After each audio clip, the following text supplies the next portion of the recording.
All right, Brent, what do you got for us here? Well, this is the Joseph and Emma Smith family Bible. To think that little X right there Could have been from Joseph Smith. So I trust you, Brent. I trust that there isn't a map in here, but the people watching may not. So do you mind if we take this for a little bit and just take a look through it and see you go ahead what's and in see if there? you can find anything. Restorate. Oh, there is a note here. Welcome everybody to another episode on the Stick of Joseph. This week we're actually throwing back. We filmed this last summer and it's just been sitting on our hard drive. We almost forgot about it. But go ahead. No, it's fine. Just go ahead.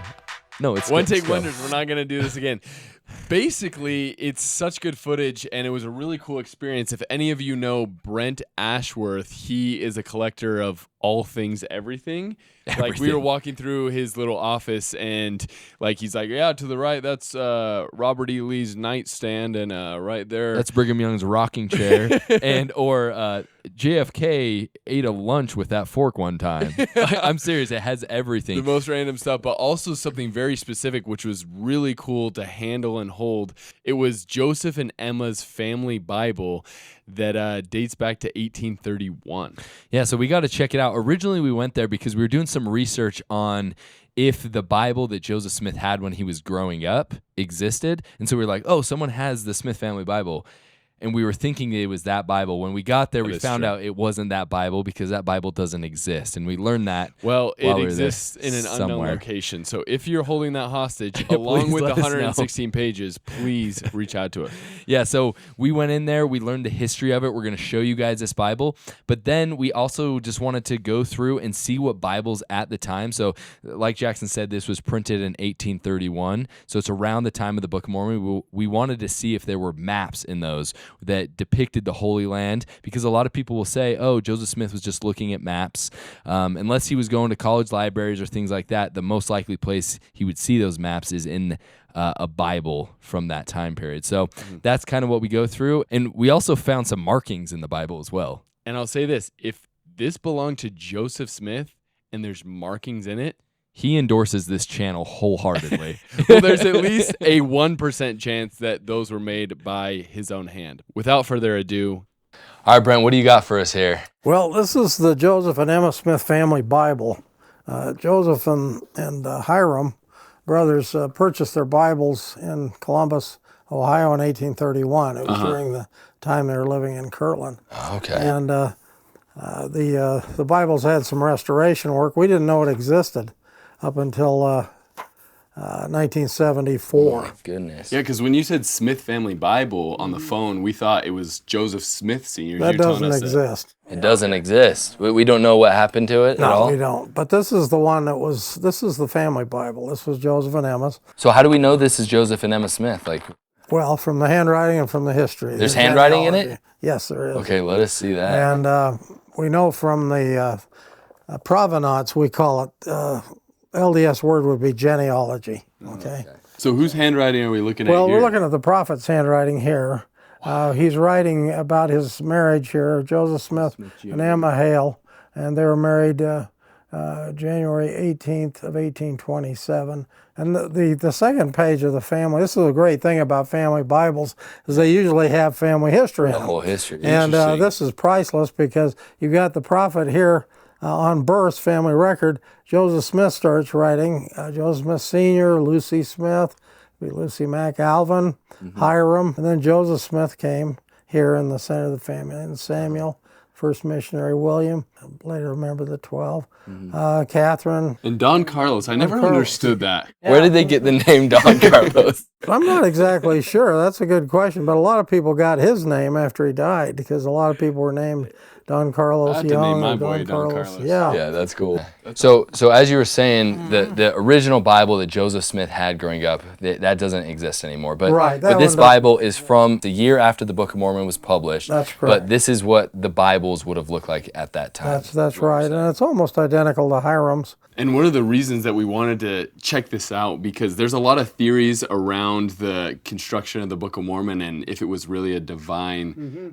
translation, right? Yeah. And so there's a lot of theories that there's may have been maps of the old world in the Smith family Bible and things that Joseph could have gone off of in this edition? All we've got are a few engravings.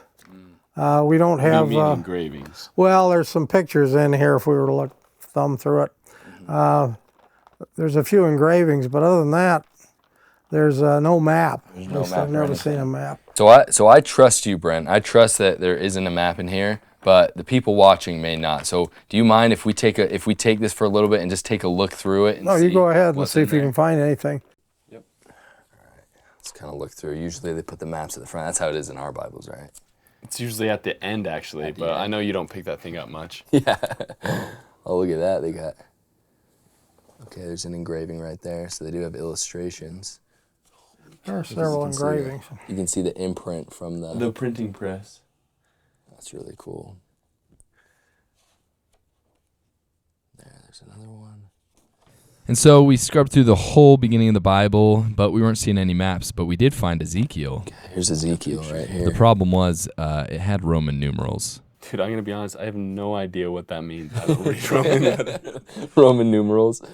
I know, we're so stupid.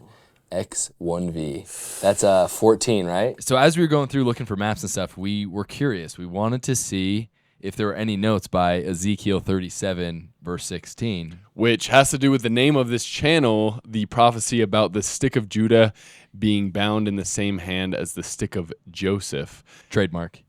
Should we trademark? But, Trademark. But one thing that's really interesting, if you guys aren't familiar with why we call this channel The Stick of Joseph, go to the very first video on this channel. It's a throwback. The quality's interesting. It's gotten better. It's a pretty good video. The content's really good, but we've definitely improved on our quality. Check that out and you'll learn what The Stick of Joseph is. But as we were going through, we found something interesting on those verses. Okay, so there is a mark in this Bible on Ezekiel. There's a couple little marks. Ezekiel 37. The stick of Joseph. Well, that's important. It's in pen. They had pencils back then. Did they write in pencil? Yeah, mostly because, but they had ink too. They had both. Moreover, thou son of man, take thee one stick and write upon it for Judah, and for the children of Israel his companions. And take another stick and write upon it for Joseph, the stick of Ephraim, and for all the house of Israel and his companions. And join them one another into one stick, and they shall become one in thine hand. Holy cow, to think that little X right there Could have been from Joseph Smith in Ezekiel 37.